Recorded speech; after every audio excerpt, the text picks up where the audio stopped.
Target হয়ে জন্মলাভ করে হত্যার ঘোষণা দানকারী সম্রাট ফেরাউনের গৃহে পুত্র স্নেহে লালিত পালিত হয়ে পরে যৌবনকালে পুনরায় হত্যাকাণ্ডের আসামি হয়ে প্রাণ ভয়ে ভীত কপর্দক শূন্য অবস্থায় স্বদেশ ছেড়ে বিদেশে পাড়ি জমালেন।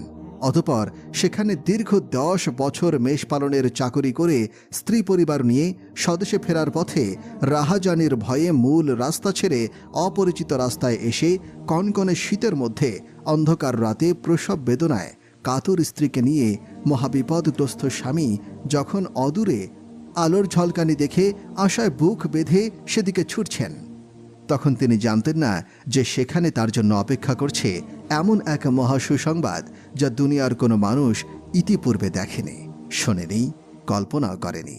বিশ্ব চরাচরের পালনকর্তা আল্লাহ তাআলা স্বয়ং স্বকণ্ঠে সশব্দে ও স্বভাষায় তাকে ডেকে বলবেন, এও কি সম্ভব? শঙ্কিত, শিহরিত, পুলকিত মুসা আলাইহিস সালাম সবকিছু ভুলে পুরো দেহ মন দিয়ে শুনেছেন স্বীয় প্রভুর দৈববাণী। দেখলেন